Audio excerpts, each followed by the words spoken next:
रूहानी ताकतें हमारे आसपास हमेशा मंडराती रहती हैं। उनकी एक अलग ही दुनिया होती है जो वास्तविकता में तो दिखाई नहीं देती, लेकिन कुछ घटनाओं से महसूस जरूर होने लगती है। ऐसी ही एक हवेली के भूत की है। दरअसल एक पुरानी हवेली है जिसमें कई साल पहले राजा महाराजा रहा करते थे, लेकिन अब वह वीरान पड़ी है क्योंकि उन राजाओं के वारिस देश से बाहर जा चुके हैं। हवेली की हालत जर्जर हो चुकी है। अब उसे मरम्मत की जरूरत है। इसके लिए शासन के नोटिस के अनुसार संपत्ति के मालिक को सूचित किया जाता है। कुछ दिनों में पूर्व राजाओं के वारिस में से एक लड़की हवेली में अपने बच्चे के साथ दाखिल होती है, जो कि उस जमाने के राजा के नाती की लड़की थी। उसका नाम उर्मिला था। उसके पति की कार एक्सीडेंट में मौत हो चुकी थी। अब वह विधवा हो चुकी है, लेकिन उसके पास उसका एक बेटा है जो 8 वर्ष का है और वह भी अपनी माँ के साथ हवेली आया है। हवेली बहुत विशाल थी, इसलिए उसकी साफ सफाई के लिए कई मजदूर बुलाया गए, जिन्हें चप्पे चप्पे की सफाई करने का ठेका दिया गया। किसी को नहीं पता कि हवेली के कोने कोने में कितने खूनी रहस्य छुपे हुए हैं। उर्मिला के आने के बाद हवेली की हवा रूहानी होने लगती है। ऐसा लग रहा था मानो कोई वर्षों से इंतजार कर रहा था। इस हवेली के वारिस का एक रात उर्मिला अपने कमरे में अपने बच्चे के साथ सो रही होती है। अचानक उसके खिड़की से एक पक्षी टकराकर मर जाता है। यह घटना अपने आप में असामान्य थी। पक्षी टकराते ही उर्मिला की नींद खुल जाती है और जब वह लाइट जलाकर देखती है तो डर से चीखने लगती है, क्योंकि उस कमरे की खिड़की से एक पक्षी फंसा हुआ था और उसके शरीर से खून की बूंदें फर्श पर गिर रही थी। नजारा इतना भयावह था कि वह अपने बच्चे को उठाना नहीं चाहती थी, लेकिन उर्मिला हिम्मत करके उस पक्षी को खिड़की से बाहर फेंक देती है। लेकिन इसके बाद उसे रात भर नींद नहीं आती और वह सुबह तक जागती रहती है। दरअसल वह जानना चाहती है कि यह किसी की शरारत तो नहीं। सुबह होते ही वह अपने यहाँ काम कर रहे मजदूरों से जाकर कहती है कि रात को मेरे कमरे की खिड़की पर कोई पक्षी आकर टकराया था और तुरंत मर गया। क्या तुम लोगों में से किसी ने यह हरकत की है? क्योंकि पक्षी खुद ब खुद तो खिड़की से नहीं टकरा सकता। मजदूर कहते हैं, नहीं, हमने तो खिड़की से नीचे किसी पक्षी को मरा हुआ नहीं देखा।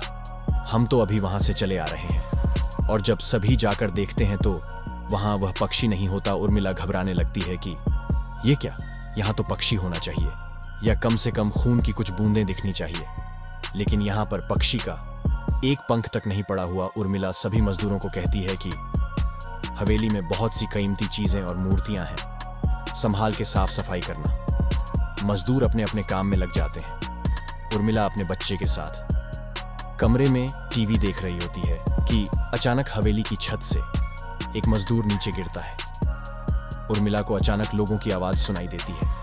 वह भागकर खिड़की से नीचे देखती है तो एक मजदूर की लाश पड़ी होती है। उर्मिला कमरे से नीचे आती है और इसके गिरने का कारण पूछती है। लोगों के जवाब अलग अलग होते हैं। में कोई कह रहा होता है कि इसने खुद आत्महत्या की है और कोई कह रहा था कि यह गलती से गिर गया है। सभी के दावे अलग थे, लेकिन उर्मिला को कुछ अनकही बातें सुनाई दे रही थी। उर्मिला के कान में अचानक एक आहट के साथ आवाज आती है, अपने बच्चे को बचा सकती है तो बचा ले।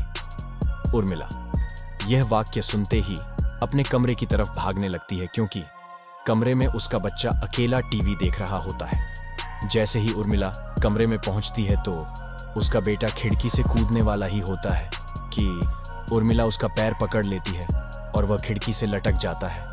उर्मिला पूरी ताकत से उसे ऊपर खींचती है, लेकिन बच्चा फिर भी कूदने की जिद कर रहा होता है। उर्मिला किसी कदर अपने बच्चे को काबू में करती है और कमरे के बाहर आ जाती है और वह मजदूरों से पूछती है, बताओ क्या है इस हवेली में, क्योंकि ये बच्चा तो ऐसा नहीं कर सकता और अभी यह सब जो हो रहा है कुछ अलग ही चल रहा है। तभी एक बूढ़ा मजदूर उर्मिला से कहता है, बेटी, ज्यादा जानना हो तो अपने पूर्वजों की कहानी पढ़ो, तभी तुम्हें इस हवेली का इतिहास पता चलेगा। इस हवेली की कहानी की किताब इसी गांव के सरपंच के घर में रखी होती है, जो कि बहुत साल पहले मर चुके थे, लेकिन अब भी उनके बेटों के पास वह किताब मौजूद थी। उर्मिला सरपंच के घर पहुंचती है और किताब ले लेती है।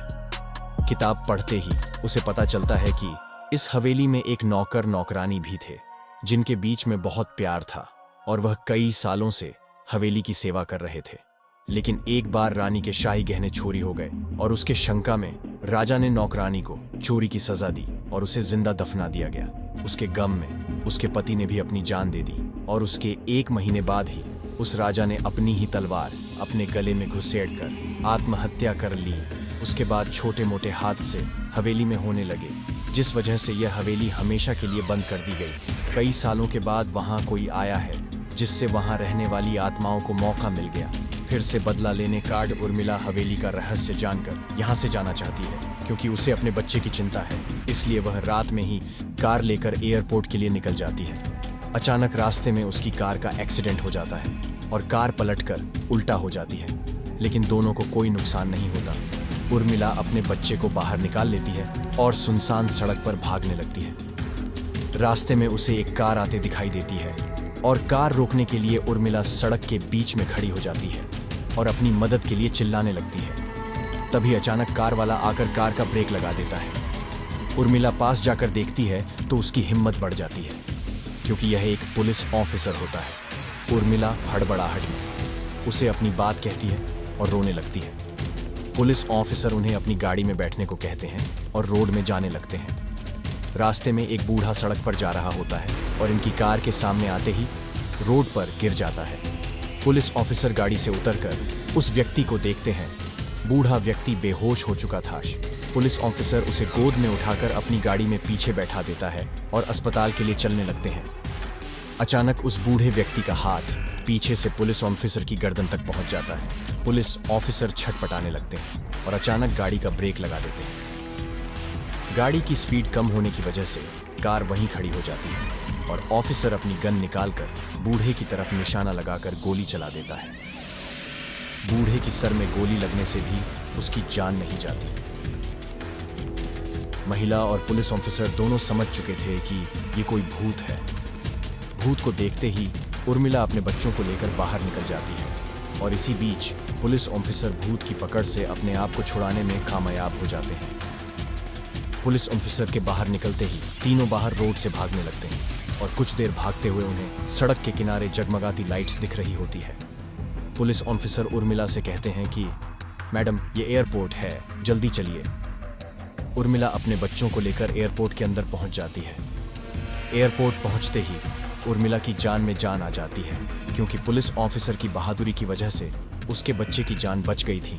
लेकिन हवेली में भूतिया ताकतों का आधिपत्य अभी तक बना है और इसी के साथ खूंखार भूतिया कहानी खत्म हो जाती है।